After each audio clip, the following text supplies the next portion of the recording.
Welcome back to another episode of The Hard Truth. Thank you so much for watching, you awesome people. Today I want to give a quick shout out to Switzerland, Puerto Rico, and to all the Slavic countries with a spotlight on Poland. Listen, I want to talk today about the possibility of a coat belonging to Maddie. All right, we got to talk about this. So grab that coffee or a nice cup of tea as we begin our story.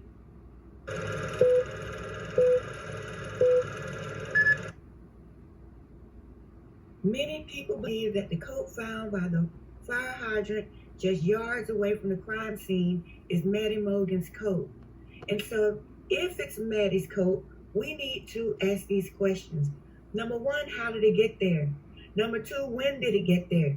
And number three, what does it mean in relation to the Idaho 4 crimes? In my opinion, if it's Maddie's coat, I noticed that it's discarded in a public place.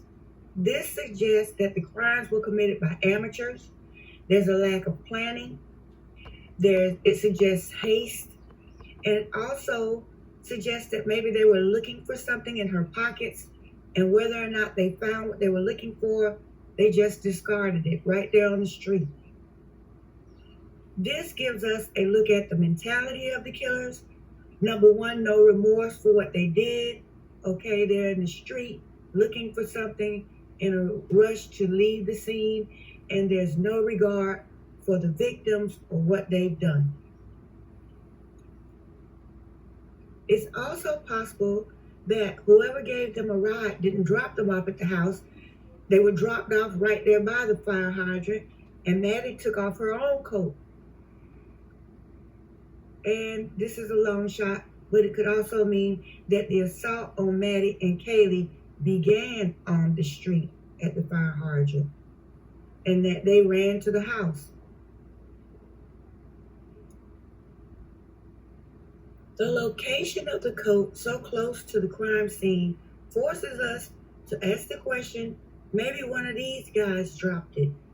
But then I will have to ask, why would they remove Maddie's coat from the house? Were they taking it as a souvenir? Was there something in the pockets and they had to leave the house in a haste for whatever reason, and they didn't have an opportunity to look in it until they were away from the crime scene? Any of this is possible. We know that law enforcement claims that the knife sheath was found under Maddie in her bed. And then we have rumors that Maddie flushed drugs down the toilet. And so if you look at these things collectively, that increases the possibility or the probability that the coat does belong to Maddie. I'm not saying that it does. I'm just saying that collectively, all these things would point to Maddie, along with other things, such as her discussion coming from at the corner club and coming down Main Street, the things that she says.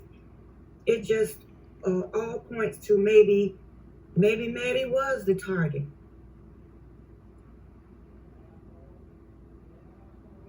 The next question is, if it's Maddie's coat at the fire hydrant, where does Bryan Kohberger fit into all of this? And I do have a point to make about that. But first, I want to see if you remember this broadcast here. So I have some additional reporting to add to this tonight. New and unique reporting that News Nation has discovered, and it has to do sources close to the investigation telling us that the person who is featured on Bryan Kohberger's phone, the female victim who was featured on Bryan Kohberger's phone, is the same person that he was reaching out to on social media. And also that the photos were not taken by Bryan Kohberger, they were downloaded off of that victim's Instagram. So he had taken the pictures from that victim's Instagram. And then I also have this reporting that Bryan Kohberger followed both Kaylee and Maddie on Instagram, but Kohberger liked every one of Maddie's photos. Maddie's on the right, her best friend Kaylee's on the left. Kohberger had liked all of Maddie's photos compared to liking just a couple of the ones on Kaylee's account. He followed both, but he liked all of Maddie's, and compared to liking just a couple of them on Kaylee's account. So that may give us a little bit more insight as to.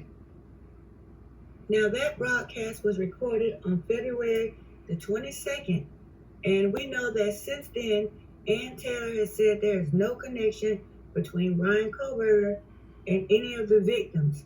So I would say that either this is not true or they're not counting liking something on social media as an authentic connection, so to speak.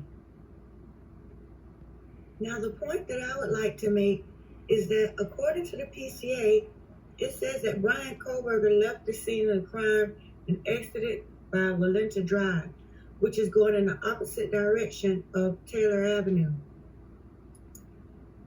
Now, here's Taylor Avenue, and then if you go up a little bit, here's King Road.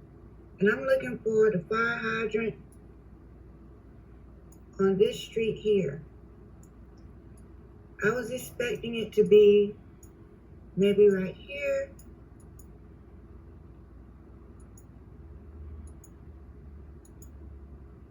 Here it is, right here.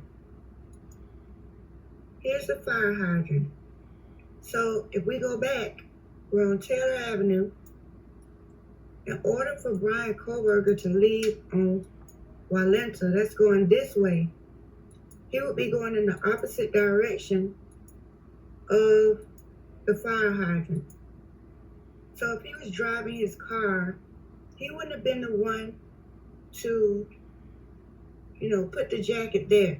Okay, so if it is Maddie's jacket, either Kohberger was on foot and it wasn't him turning onto Walenta Drive, or somebody else left the jacket. I think that it would be more likely that if he was on foot, he would not have been coming just around the corner and down the street and cut through. I don't know how he would get to the fire hydrant, but he would definitely have been on foot to drop it there where they found it. If he was driving, either that wasn't his car turning on Walenta Drive, or we missed him driving on Taylor Avenue and maybe just tossing it out. Okay, so what do you think about this one?